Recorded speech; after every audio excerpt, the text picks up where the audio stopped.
Shabbat Shalom, queridos amigos, o Shavuot Tov para aquellos que están terminando su Shabbat.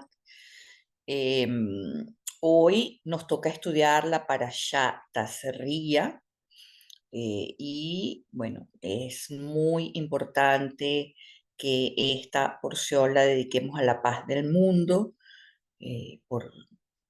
Ya saben las noticias que hay en este momento entre Irán, Israel, Estados Unidos, aunque creemos que no nos concierne al mundo entero.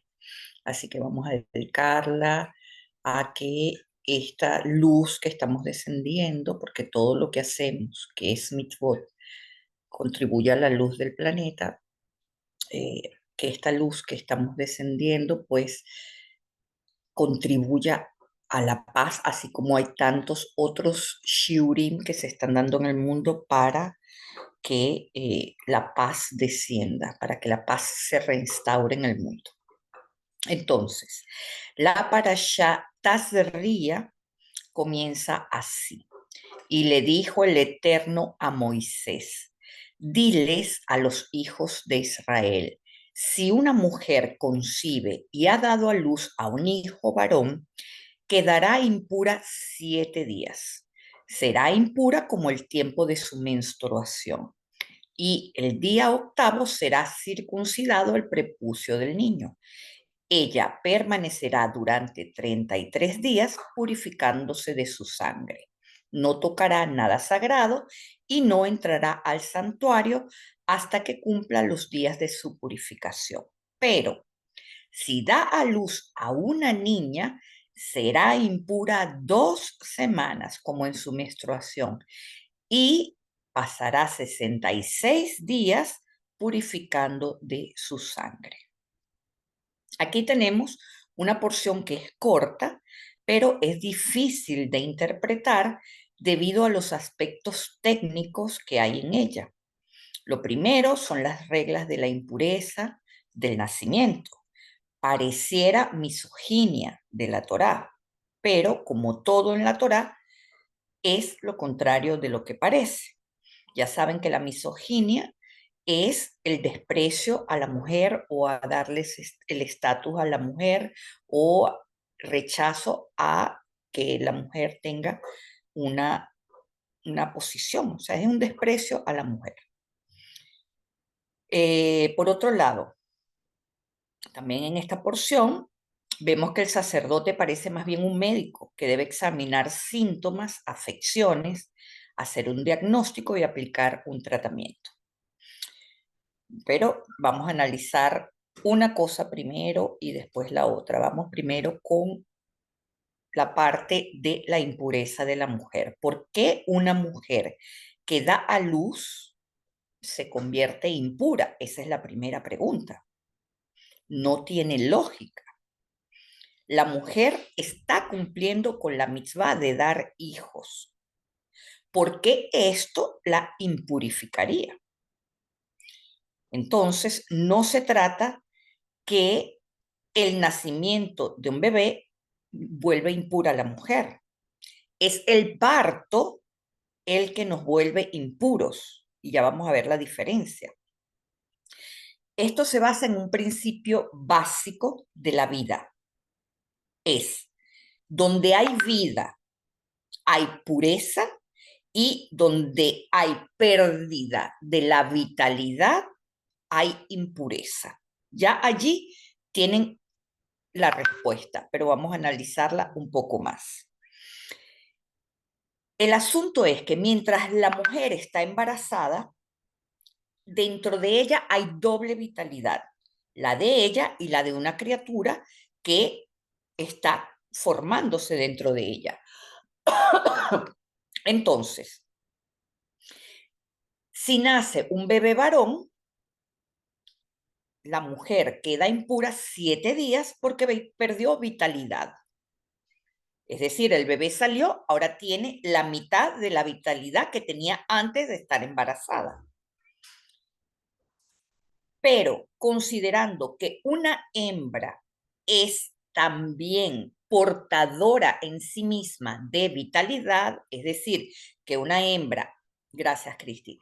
Una hembra en el futuro va a tener hijos también, entonces se considera que dar a luz a una hembra es aún una impureza más grande que dar a luz a un varón, porque la hembra tiene en sí misma la capacidad de portar la vida.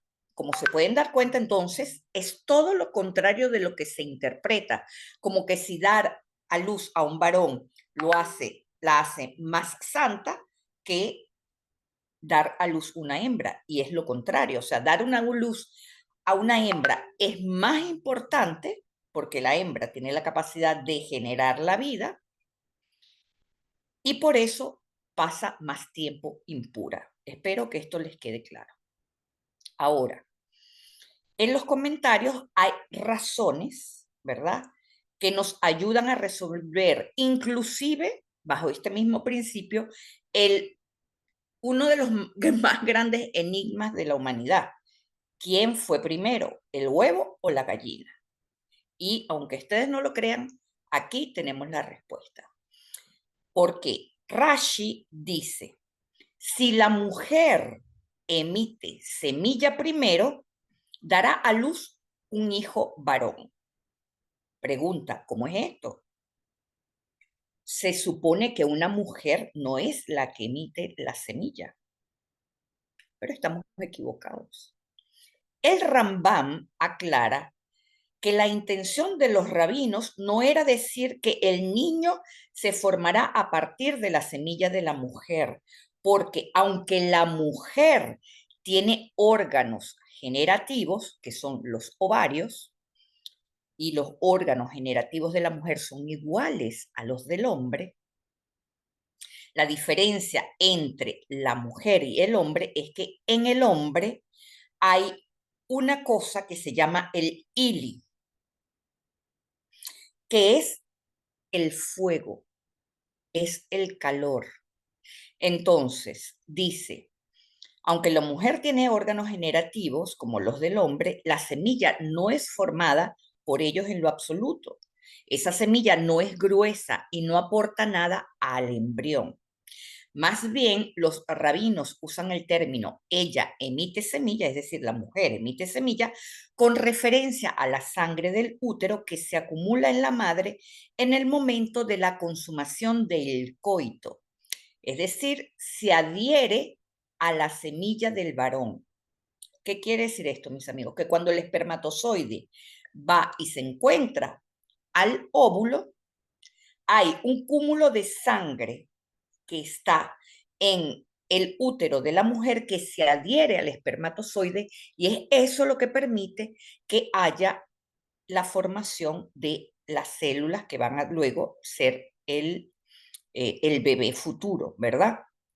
Entonces, dicen los rabinos que el niño se forma a partir de la sangre de la mujer y del blanco del semen del hombre, y a ambos se les llama simiente. Entonces, los rabinos dicen que hay tres participantes en la formación del ser humano. El varón, que emite el semen blanco del cual se forman los tendones, los huesos y las sustancias blancas del ojo, y la hembra emiten la secreción roja de la que se forma la piel, la carne, la sangre, el pelo y la sustancia negra del ojo. Y el tercer participante, obviamente, es Dios, que es el que aporta la vitalidad, la que aporta el alma, porque un bebé es simplemente carne que solamente comienza a pulsar vida en él cuando Dios pone la vitalidad. ¿Ok? Dice entonces, la opinión de los médicos sobre la formación del embrión del niño es también la misma, pero en opinión de los filósofos griegos, todo el cuerpo del niño se forma a partir de la sustancia de la sangre de la madre, aportando el padre solo la fuerza generativa que en griego se conoce como ili, que es lo que da forma. Ili en realidad viene siendo el calor. Entonces dice, porque no hay diferencia alguna entre el huevo de la gallina que se pone porque fue fructificado por un macho y el que pone porque la madre se revuelca en el polvo, excepto que el huevo que había sido fructificado por un macho germina en un pájaro joven, mientras que el otro no es sembrado ni da a luz porque está privado del calor elemental que es su ili. Como se pueden ver, la gallina tiene la capacidad de generar huevos sin siquiera tener un macho al lado. ¿Entienden? Entonces, para que vean que la opinión general sobre que la mujer es inferior al hombre es completamente errática y para la Torá no existe la misoginia. Al contrario, la Torá enaltece a la mujer por todas estas razones. Ezra dice, algunos estudiosos afirman haber leído en artículos que tratan científicamente estos temas y dice que cada mujer tiene 7 orificios en su cuerpo, 3 en el lado derecho y 3 en el lado izquierdo y 1 en el medio. Si el semen del hombre entra por cualquiera de los orificios de su lado derecho, dará a luz a un niño varón, mientras que si entra por uno de los orificios de su lado izquierdo, dará a luz a una niña. Si entra por el orificio de la cintura, el bebé puede que no nazca con los genitales visibles, los hermafroditas, o tengan genitales de ambos sexos. Ya sabemos que es algo que puede ser biológico. Entonces, según estas teorías, depende de la posición de la mujer durante la relación conyugal. Y es por eso que la Torá es bien explícita en decir que en una relación íntima se puede hacer todo, pero en el momento en que el hombre tiene el coito, pasan dos cosas. Primero, la mujer tiene que tener el coito primero que el hombre y el hombre después de la mujer, porque una vez que el hombre pierde su vitalidad en el coito, ya no va a tener deseos de que la mujer tenga su placer y eso sí está prohibido en la Torá, porque eso es egoísmo puro, ¿ok? Y lo otro es que la mujer, en el momento del coito del hombre, la mujer tiene que estar abajo y el hombre arriba, para que se produzca una verdadera, eh, una verdadera unión entre el árbol de la vida del hombre y el árbol de la vida de la mujer. ¿Ok? Por eso dice Salomón en el Cantar de los Cantares, en el capítulo 2, versículos 6. Su izquierda está debajo de mi cabeza y su derecha me abraza. La pareja enferma de amor en este poema indica su deseo de tener hijos varones. ¿Ok? Entonces ya ustedes ven cómo la misma Torah nos está dando eh, como pautas, inclusive lo que hoy hacen en las clínicas que ayudan a tener hijos a la gente que no puede. Ok, entonces nos dice, los sabios también nos dicen que la mujer puede quedar impura porque en el momento del parto, ella puede desear querer no volver a tener hijos nunca más. Ya saben que la mujer cuando está en pleno dolor, desgraciado lo que me hiciste, más nunca voy a tener hijos, yo más nunca paso por esto. Bueno, dicen los sabios que esa negación de la mujer, que puede ser momentánea, que obviamente después se nos olvida, pero esa negación momentánea puede causarnos impurezas. Y por eso, después de que pasa el periodo de 33 o de 66 días, como nos lo dice la Torah, hay que hacerse un baño ritual, una migbe, para limpiarse de todas esas impurezas, ¿ok? Entonces, esta también es la razón por la cual la pérdida de semen en el hombre hace que se vuelva impuro. Inconscientemente, el hombre, cuando tiene su pérdida de semen, está negándose a la vida. Y de allí es que ven que los ortodoxos pueden tener montones de hijos eh, justamente para evitar ser impuros. ¿Ok?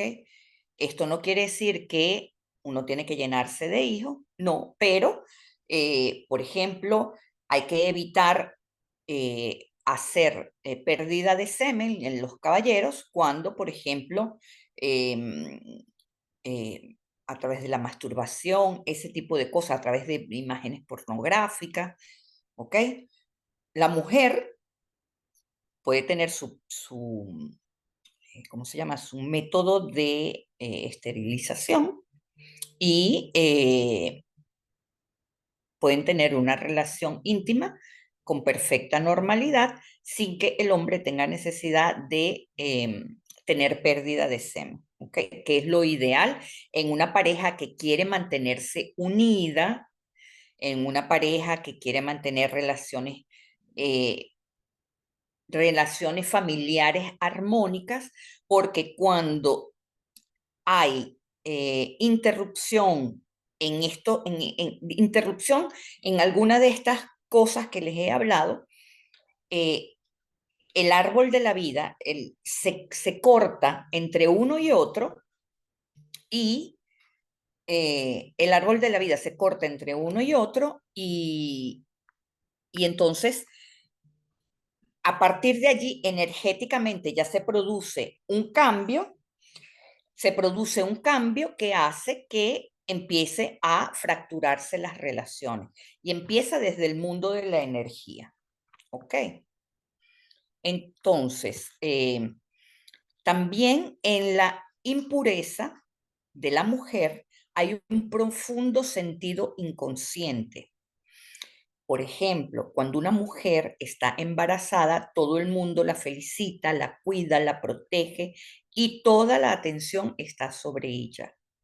En el momento del parto, ella pasa a un segundo plano y toda la atención es para esa nueva vida. Toda la atención es para el bebé.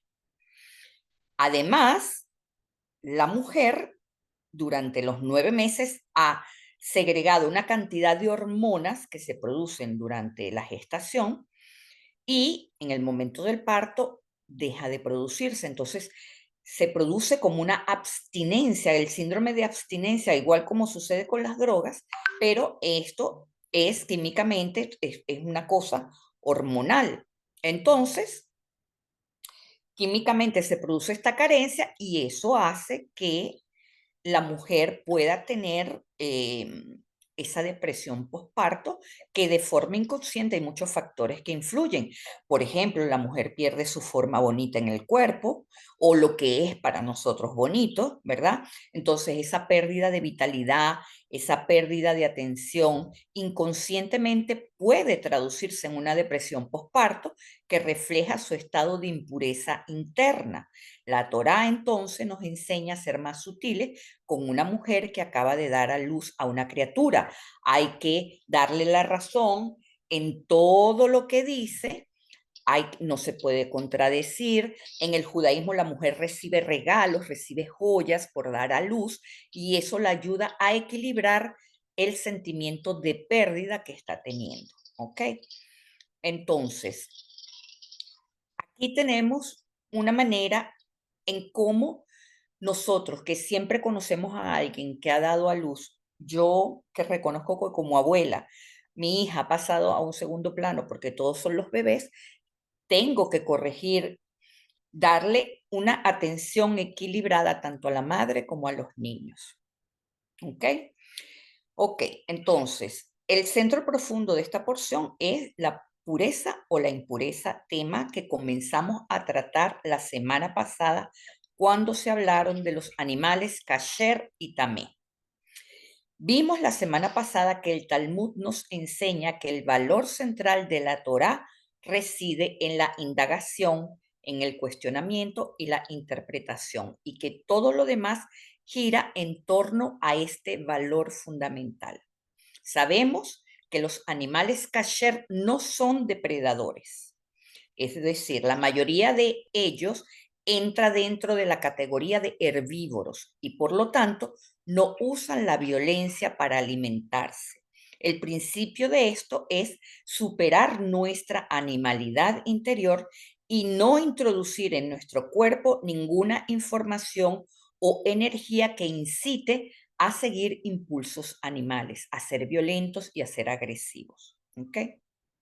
Entonces, a propósito de la pureza o la impureza por la alimentación, trataré una ley de kashrut, una ley que está en el Talmud, pero que probablemente no es una ley que se presenta en nuestra vida diaria. Sin embargo, es importante tratarla solo para que entendamos el código moral de lo que estudiamos.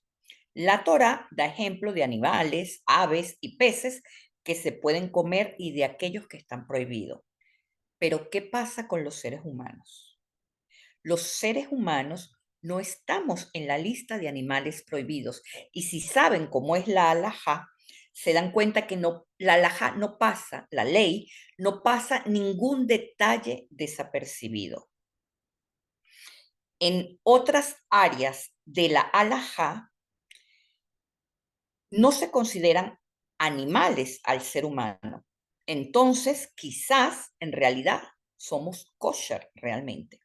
Esto puede parecer absurdo, pero sorprendentemente hay muchos textos rabínicos que mencionan en teoría que la carne humana no se considera prohibida de la misma manera que la carne de cerdo o de conejo.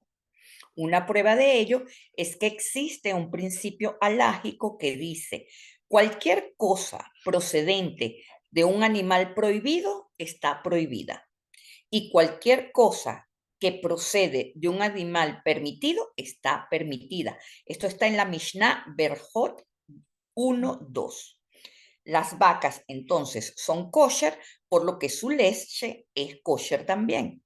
Las avestruces no son kosher, por lo que los huevos de las avestruces tampoco son kosher.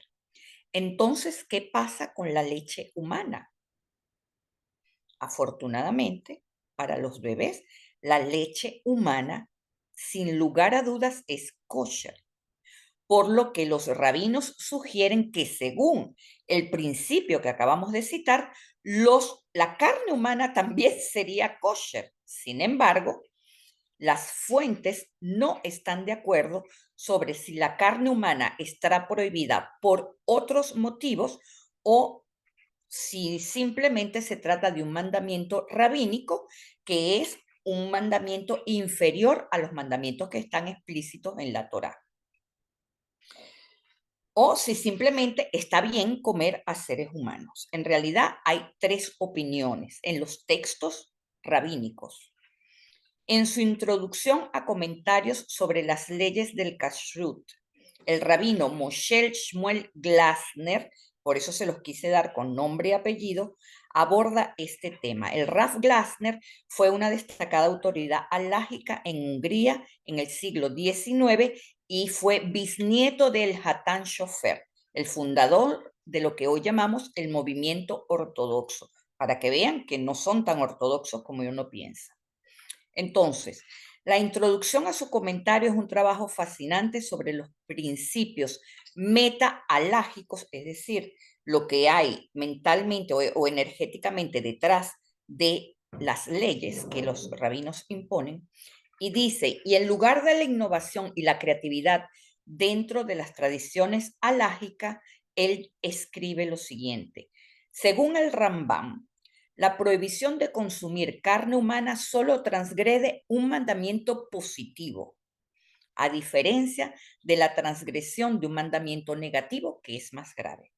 Y según el Rashba, bíblicamente, está permitido consumir carne humana y esto solo está prohibido por autoridad rabínica. Díganme, si una persona con una enfermedad mortal tiene la opción de comer carne no kosher o carne humana, ¿cuál debería comer? Podríamos pensar que se debería de comer la carne humana porque la Biblia no lo prohíbe, a pesar de que sí lo prohíben las normas básicas de la sociedad humana, pero estamos equivocados. Si nuestra vida depende de ello, debemos consumir carne no kosher. La idea introducida aquí es que hay cosas que simplemente sabemos que no las debemos hacer. Y no es necesario que nos los digan explícitamente.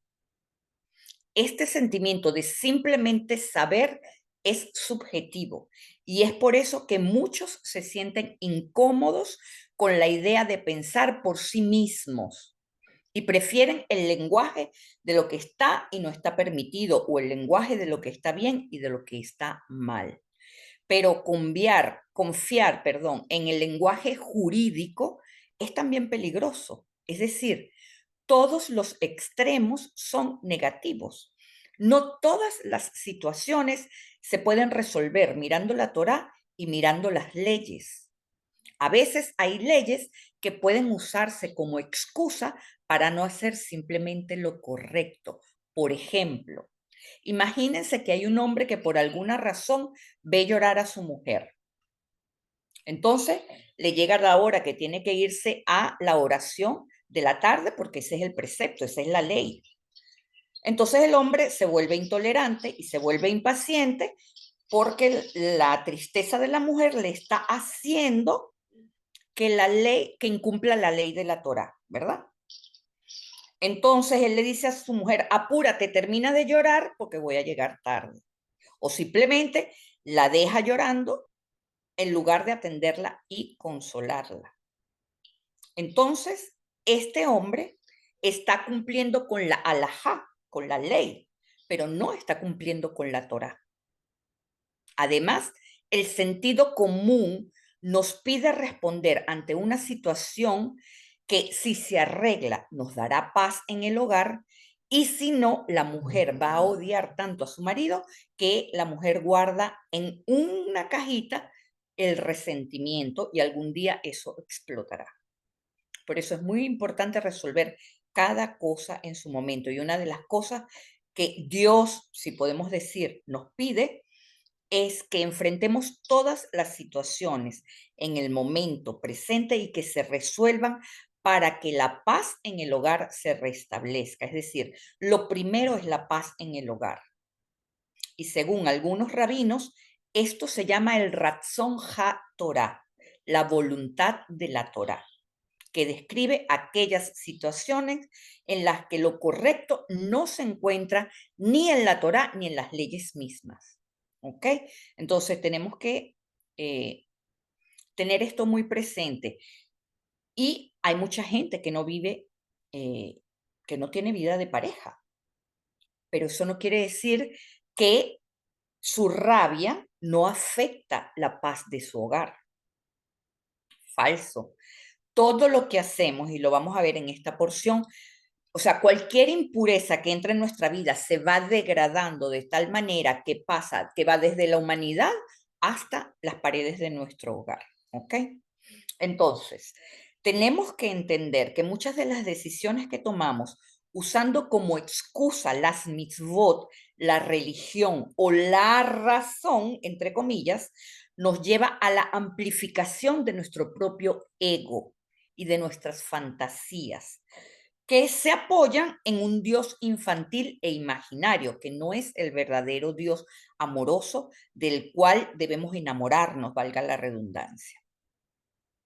La obediencia ciega a la Torá, acompañada por el cierre de una mente crítica, puede ser igualmente peligroso. Por eso, en el judaísmo se debate, se discute y todas las opiniones se respetan. No se discute para decir tú tienes razón o yo tengo razón. Fíjense cómo se estudia el Talmud. El Talmud se estudia a dúo, ¿verdad? Y se comienza una discusión para que el que tienes al frente te dé la razón a ti y tú le tienes que dar la razón al otro, contradiciendo tu propia opinión. Por ejemplo, yo opino que la botella es roja. Esa es mi opinión, ¿verdad?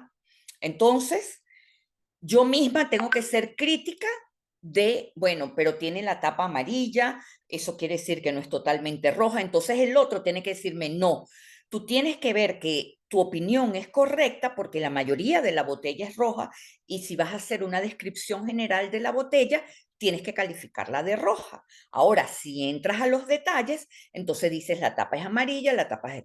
¿Entienden? O sea, la Torá no se trata de que, el estudio de la Torá no se trata de que tenemos la razón nosotros, sino que tenemos que convencer al otro de que tiene una razón lógica y precisa para la manera en cómo piensa.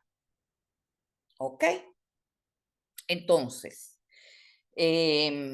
volvemos a la pregunta inicial. ¿Deberíamos realmente comer carne humana porque el texto de la Torá no lo prohíbe explícitamente? Por supuesto que no. Tenemos que tener una visión clara sobre la expresión de las palabras divinas. No todas las situaciones podemos resolverlas mediante la palabra de la Torá, pero nuestra conciencia ha sido educada en la Torá, tiene una voz interior que puede guiarnos en momentos de penumbras cuando no sabemos qué vía tomar. Y si tienen dudas, ustedes me llaman y yo los ayudo a aclarar las cosas. ¿Ok? Bueno, dicho esto, o sea, lo que quiero es que tengan la suficiente amplitud de pensamiento para ver que cuestionar cualquier cosa, aun cuando parezca más absurdo, forma parte de nuestro estudio. O sea, no hay nada que sea crítico de cuestionar. Todo puede tener una respuesta y una lógica, así que no nos debe dar nada de pena de preguntar. ¿Me oyó Cristi? Ahora, quiero que vean cómo nuestra falta de criterio nos hace caer en impurezas y esto va degradando nuestra condición humana y esto lo vemos en la Torá. Ahora veamos cómo Levítico 13:22 nos los va relatando. En 13:22 dice, cuando una persona tenga la piel del cuerpo tenga en la piel del cuerpo hinchazón, salpullido o decoloración y se convierta en una afección escamosa en la piel del cuerpo, se informará al sacerdote Aarón o a uno de sus hijos, los sacerdotes. Luego tenemos Levítico 13:9, y cuando dice, cuando una persona, así está redactado, pero como pueden ver en el hebreo, y ya lo vamos a ver, eh, está mal traducido. Dice, cuando una persona tenga afección escamosa, se informará al sacerdote. Esto debería de traducirse, cuando una afección escamosa tenga a una persona. Así está escrito en el hebreo. ¿Qué quiere decir esto, mis amigos? Vean que en la primera les puse Adam ki hie y luego en verde les puse Zaharat, que es la plaga. Zaharat es la plaga y Adam es la humanidad. ¿Qué quiere decir esto? Que la Torah en primer término nos está poniendo Adam, humanidad, el humano, ¿verdad? Cuando vamos al Levítico 13:9, vean que Gab, perdón, Nega, Zarat está antes y luego está Ki, Tijie, Be, Adam. Es decir, primero está la plaga y después está el Adán. Entonces, aquí vemos que ya hay una degradación de la condición humana. Primero es el hombre el que tenía la plaga y ahora es la plaga la que tiene al hombre. ¿Ok? Ahora vamos al tercer versículo, en Levítico 13:18, que dice, cuando aparece una inflamación en la piel del cuerpo, esta está sana. También está mal redactado, porque lo que nos está diciendo aquí en hebreo es basar ki ije. Basar quiere decir carne. Entonces, aquí ya vemos que no es ni Adán ni la plaga el sujeto principal. ¿Qué quiere decir esto? Que está la degradación de impureza que El Adán pasó a ser un pedazo de carne y su divinidad se esfumó. ¿Ok? Ahora, esto nos indica que sin darnos cuenta, la impureza, la averá, va haciendo estragos en nosotros hasta que perdemos nuestra propia humanidad. Y es por eso que puede llegar un momento en que una persona se convierte en un asesino, porque se hizo tan insensible, Hasbe Shalom, que terminó matando a alguien. ¿Ok? Entonces, no podemos olvidar que ser humanos en la Torá implica ser el depósito de la chispa divina. Es la superación de todo lo instintivo que hay en nosotros. Entonces, ya vimos esto. En este mismo orden de idea, vamos a ver qué nos dice ahora Levítico 13:20. Dice, si un hombre o una mujer tiene una afección en la cabeza o en la barba, entonces, hasta ahí nos dice este versículo, ¿verdad? Entonces, ya este versículo nos está hablando de otra cosa. ¿Pero qué nos dice? ¿Qué quiere decir que la carne y la cabeza, cuál es el orden aquí? No, nos está diciendo la Torá que lo que nos habló antes nos estaba hablando de las emociones. O sea, cuando pasamos de la humanidad a la plaga y a la carne, nos está hablando de cómo la impureza en las emociones se va degradando. Pero aquí ya la cosa es más grave porque la plaga llega a la cabeza. Eso quiere decir que la afección es intelectual, la comprensión se nos nubla, se nos quita el entendimiento y el alma que se asienta en nuestra coronilla queda como anulada. Entonces, para los sabios se dice que se pierde la mitad del alma, es decir, eres medio humano. Ahora comparemos lo que nos dice el siguiente versículo. Levíticos 13:47 dice, cuando se produce una afección eruptiva en un tejido de lana o lino. ¿Qué quiere decir esto, mis amigos? Aquí ya la cosa es peor. ¿Por qué? Porque de la afección intelectual quedamos tan bloqueados, ¿verdad? Que ya no hay diferencia entre la piel y la ropa. Es decir, es tanta la degradación humana que el sujeto principal del versículo viene siendo la ropa. Ya la piel, no hay nada que hacer y la impureza llegó a tanto que esa de la piel se pasó a la ropa, ¿ok? Entonces, vamos viendo cómo hay una degradación en los niveles de impureza que puede tener alcances inimaginables en nuestra vida cotidiana, que puede afectarnos en todas las áreas sin darnos cuenta. Así es como afectamos a la salud y a nuestras posesiones materiales. Y ya saben que vamos a ver en la próxima porción también los de las casas. Entonces, ¿de qué se trata todo esto? ¿Es solo la comida lo que nos hace impuros? ¿Es solo el parto? ¿Es solo las leyes de la nidad? ¿Es solo la ropa? No, mis amigos. Sobre esto, la Torá nos da dos direcciones. Nos da el número 33 y el número 66. Estos números los vimos en los primeros versículos de la porción. Recuerden que les dije, ella permanecerá durante 33 días purificándose de su sangre. No tocará nada sagrado y no entrará al santuario hasta que cumpla los días de su purificación. Pero si da a luz a una niña, será impura 2 semanas como en su menstruación y 66 días permanecerá purificándose de su sangre. Eso era lo que nos dijo al principio la parashá, ¿verdad? Entonces, vamos a ver qué hay en el versículo 33 de esta porción. Capítulo 13, versículo 33. Obviamente encontramos una anomalía en la Torá. Encontramos una gimel mayúscula. Entonces dice, entonces lo rasuraron, mas no rasurarán el lugar de la tiña, y encerrará el sacerdote el que tiene la tiña por 7 días la segunda vez. No entendemos ni papa lo que quiere decir, pero no nos interesa porque lo que nos importa es esta gimel grande y la palabra que la conforma.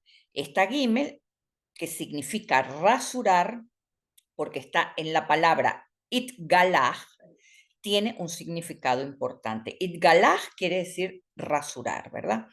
Entonces, la Gimel sabemos que es una letra particular dentro del alfabeto hebreo porque es la inicial de la palabra Ga'avá, que quiere decir orgullo, soberbia, pero es también la raíz de la palabra egoísta, que en hebreo se dice egoisti. Además, la Gimel es la única letra que no está incluida en el cuadro de los 72 nombres de Dios, porque el orgullo en el hombre es la raíz del mal que invade a la humanidad. Entonces, al permutar la palabra Ga'avá, obtenemos la palabra Ha-ego, que significa el egoísmo. Y ya les dije que en hebreo se dice egoísta. Entonces, cuando vemos la palabra egoísta, vemos la palabra ego, estamos hablando de el orgullo y la soberbia. ¿Ok? Ahora, ¿qué es el mal? Es lo que tenemos que responder. El mal es el bien sin rasurar, que se convierte en ignorancia. En otras palabras, el mal es el bien descontrolado. El mal es un bien que se dejó, como se dice en Francia, se dejó el bien exacerbado, el bien desequilibrado. Por ejemplo, yo amo a mi hija o a mi nieto y le doy 10 kilos de chuchería porque lo amo demasiado y él lo va a hacer feliz comer chuchería. Pero resulta que esos 10 kilos de chuchería le van a hacer mal. ¿Por qué? Porque yo le di un bien sin límites, un bien desbordado. ¿Comprenden? De eso se trata lo que nos dice la Torá aquí. Mal en hebreo se dice ra, pero si a ra le anteponemos una yud, que es la yud de la sabiduría, de la jochma, esta se convierte en yadá, que quiere decir saber o conocimiento. ¿Qué quiere decir esto, mis amigos? Que el mal es una acción que hicimos que no tenía conocimiento, que no tenía sabiduría. O sea que cualquier cosa que hacemos de forma inconsciente, al que no lo ponemos inteligencia emocional, a la que no le ponemos sabiduría, se convierte en un mal. Así no nos demos cuenta. ¿Ok? En conclusión, el orgullo es ignorancia y el orgullo nos bloquea el conocimiento. Muchas veces defendemos nuestro orgullo como si este fuera la parte más importante que tenemos de nuestra vida, puesto que lo confundimos con la dignidad. Y resulta que el orgullo y la dignidad no pueden estar más distanciados. La dignidad es el derecho que tenemos a ser valorizados y respetados, a ser tolerados en nuestras creencias, en nuestras razas o en nuestro color. El orgullo, en cambio, es la incapacidad de reconocer nuestra humanidad misma, es la incapacidad de tolerarnos el uno al otro, es la incapacidad de reconocer nuestros fallos y es la defensa tonta del ego. El orgullo es una sustitución del amor propio. Es decir, como no me amo a mí mismo, es por eso que amo a mi ego. Eso es el orgullo, mis amigos. En cambio, la máxima de la dignidad es el amor propio. Por lo tanto, el orgullo y la dignidad son opuestos. En cuanto a el número 66, lo tenemos en el libro de Lamentaciones, en el libro de Eija, en el capítulo 3. Hay 66 versos y en ese versículo dice: transforma lo que está debajo de tu nariz en el nombre de Adonai. Esto es importante, mis amigos, porque lo que está debajo de nuestra nariz, ¿qué es? Es la boca, es el cuello y es el torso, lo cual obedece al mundo emocional. Eso debemos transformarlos en Adonai y no en ego. ¿Ok? Repito, lo que está debajo de nuestra nariz es la boca, el cuello y el torso, y estas cosas obedecen al mundo emocional porque nosotros decimos lo que no podemos controlar emocionalmente o lo que nuestra impulsividad nos rige. Y entonces saltamos por esa boca pestes y culebras. Entonces, tenemos que convertir todo lo que está por debajo de nuestra nariz en presencia divina. Y esto nos dice mucho sobre lo que sucede en el 9 de Av, que es el día en el que el Yetzer Hará tiene libre servicio para recargarse con la luz material que le damos. Por lo tanto, este versículo es la antítesis del ego, nos sirve para combatirlo. Entonces, cuando tengamos una crisis de orgullo, cuando tengamos mucha rabia, podemos leer este pasaje de el libro de Eija, que ya se les queda en el PDF, que lo ven en hebreo y dice, transforma lo que está debajo de tu nariz en el nombre de Adonai. Eso es como un mantra. Ustedes tienen una rabia ahí que se las está ahogando, que se las está consumiendo, y entonces empieza, transforma lo que está en tu nariz, debajo de tu nariz, en Adonai, en el nombre Adonai. Entonces ya ustedes saben lo que significa. Eso quiere decir que yo tengo que poner mi inteligencia divina, toda mi sabiduría en mis emociones. No puedo dejarme llevar por eso. Y empiezo a respirar y empiezo a transmutar esa ira, ¿ok? Pero tenemos que tener claro que la Cábala nos enseña que la inclinación al mal es necesaria. Sin la inclinación al mal no sentimos deseo. No sentimos deseo de comer, no sentimos deseo sexual, no sentimos deseo de vestirnos. Sin él no podemos vivir en la dimensión material. Pero todo esto, todos estos deseos tienen que estar domesticados, tienen que estar bajo el control de la sabiduría. El alma en sí misma no desea la materia, porque el alma es la antítesis de la materia. El problema es que ese demonio interno al que llamamos la inclinación al mal es una bendición para la materia, porque sin eso no comemos, sin eso no vivimos, no nos reproducimos, no podemos poblar al mundo. Pero cuando esto está controlado, cuando lo rasuramos, cuando ponemos un bien limitado, ¿verdad? Y ponemos cada cosa en su sitio, y cuando equilibramos nuestra geburá, que es esa capacidad de poner los límites, entonces mantenemos el ego a la raya. Ahora, ¿por qué la Torá nos dice que la sangre está asociada a las enfermedades de la piel? Porque básicamente eso es lo que nos ha dicho todo el texto. Entonces, tenemos que saber que la sangre transporta el oxígeno que respiramos y también transporta nuestra vitalidad, nuestro nefesh ve'emit, que es nefesh ve'emit quiere decir nuestra alma biológica, lo que anima al cuerpo, ¿ok? Entonces, cuando las células, que son lo que nos conforma, se encuentra con una información tóxica, ya sea biológica o emocional, ya sea que proviene de malos hábitos o de traumas de vida de infancia o de lo que sea, ¿verdad? Entonces, esa información contamina el aire que respiramos y esto genera una respuesta biológica llamada radicales libres. Por definición, un radical libre es un átomo que tiene un electrón desapareado, un electrón que se volvió loco y se separó de la célula. Entonces, hay muchas moléculas que pueden formar radicales libres, pero las especies reactivas del oxígeno son las más preocupantes, siendo especialmente dañinos. Ya saben que cuando entramos en un proceso de angustia, de rabia, lo primero que se nos corta es la respiración. Respiramos hondo y profundo hasta que, bueno, el primer reflejo emocional viene es en la respiración. En cualquier situación, el ritmo respiratorio se altera. Y esto es inevitable porque el aire es el vehículo de la luz. Y la luz es simple, es sensible y es sugestionable al contacto con nuestra esfera de energía, con lo que somos.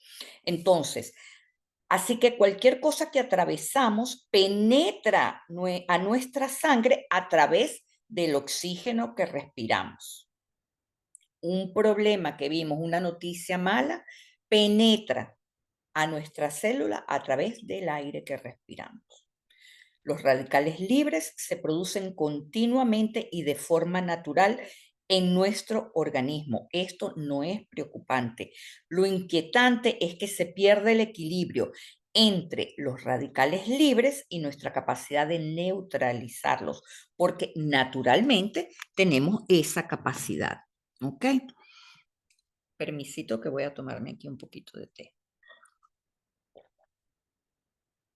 Entonces, para volver a su equilibrio, el radical libre intenta robar electrones a las moléculas que se encuentran a su alrededor. A su vez, las moléculas a las que han robado un electrón se convierten en un radical libre nuevo, de forma que se produce una reacción en cadena. Yo no les quiero dar una clase de física, pero todo esto es para que entiendan que es muy importante la calidad del aire que respiramos, la frecuencia que tiene el aire que respiramos, los buenos olores, la meditación y por último la alimentación. Es una cadena que va creando ya bien sea un estado de salud óptimo, porque emocionalmente también nos podemos deprimir cuando tenemos toxicidad en nuestro cuerpo y no nos damos cuenta que es por eso. Pero todo afecta a nuestras células. Entonces, cuando el número de radicales libres es muy alto, nuestra piel no puede defenderse de ellos y todas las biomoléculas se ven afectadas. Entonces se provoca lo que es el proceso de estrés oxidativo, que es lo que ven que le pasa a las frutas. Por eso les puse ahí la imagen de una manzana que se va oxidando. ¿Ok? El estrés oxidativo conlleva que las moléculas dañadas no pueden ejercer correctamente la función para las que están especialmente diseñadas. Entonces se acelera el envejecimiento de la piel, aumenta la inflamación e incluso se puede alterar la información genética de las células, lo cual se lleva a una enfermedad tan grave como el cáncer Hasbe Shalom. Esta es la razón por la cual los sabios de la Torá comparan la epidemis, compara la epidemia de la lepra con el cáncer, porque en la época de la Torá, la lepra era una enfermedad tan común como lo es el cáncer hoy en día, que es una de las primeras causas de la mortalidad en el mundo. ¿Ok? Entonces, ¿qué nos dice la ciencia? Que para neutralizar, para alcalinizarnos, ¿verdad? Debemos comer muchas cosas que tengan vitamina C, E y D, es decir, vegetales de color rojo, anaranjado, amarillo o verde oscuro. Por lo tanto, se encuentran en el tomate, en la zanahoria, en la calabaza, en la yema de huevo, las espinacas, el pimiento rojo, los albaricoques, los melocotones frescos o secos, etcétera, en los dátiles también. Y lo más importante, mis amigos, es respirar armónicamente a través de la meditación, tener buenos olores, les he dicho, siempre con los aceites esenciales, siempre los tengan a la mano, aire puro, tener momentos de oxigenación, en contacto con la naturaleza. Todo eso forma parte de nuestro bienestar integral, ¿ok? Ahora, la pregunta con respecto al segundo punto que íbamos a tratar hoy es, Aarón y los Coanín quieren decir los sumos sacerdotes de la época del templo, ¿fueron ellos entrenados en todo esto que les estoy diciendo? No, no habían los descubrimientos científicos que hay ahora, ¿verdad? La Torá no nos responde este tipo de detalles, no nos dicen cómo ellos aprendieron a tratar a la gente, pero lo que sí sabemos es que Aarón tenía un pectoral, que es el que ven en esa imagen, con las 12 piedras, que cada uno correspondía a las 12 tribus, y esa era una especie de computadora electrónica que le daba las respuestas a todo lo que él preguntaba. Es decir, venía un enfermo, se ponía frente a él, le contaba su historia y Aarón, él no tenía ni idea de nada, pero como la Shejina estaba anclada en el pueblo, el pectoral se encendía tu, tu, tu, tu, tu, tu, tu, tu, y él interpretaba a través de la telepatía la respuesta que le tenía que dar a esa persona y esa persona se sanaba, ¿verdad? O en aquella época, esa fuerza inteligente era la que los diagnosticaba y la que los curaba. Hoy en día, Malocosmo, lamentablemente ya no tenemos eso, ¿verdad? Y a través del trabajo espiritual tratamos de desarrollar la intuición para que funcione el sentido común cuando hacemos algo.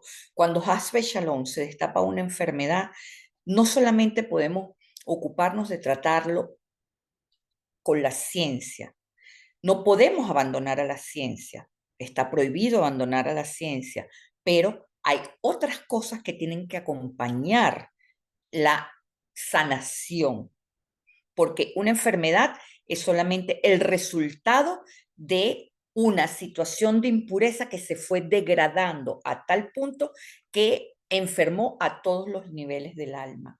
Entonces, lo que se requiere es que la persona haga su tratamiento médico, pero también haga meditación, haga una desintoxicación alimenticia, haga una cantidad de cosas que le ayuden a ir limpiando todos esos niveles de impureza en donde la humanidad se fue degradando dentro de esa persona, ¿ok? Entonces, todo esto es básicamente una profecía de lo que nos espera cuando maduremos como Bené Israel. ¿Qué quiere decir Bené Israel? Los Bené Israel literalmente quiere decir hijos de Israel, pero Israel no significa el país Israel. Israel significa una posición espiritual. Cuando nosotros seamos maduros espiritualmente, cuando tengamos una inteligencia emocional en el que eso sea lo que domine nuestra carne, entonces podremos ser conductores de nuestro vehículo porque eso es lo que le aportaremos al mundo. El mundo será mejor a través de nuestra actitud, porque una sola persona que madure puede ayudar a madurar a muchas más. Y así poco a poco vamos formando una conciencia colectiva que nos ayude a todos. Hasta aquí la clase y vamos a las preguntas.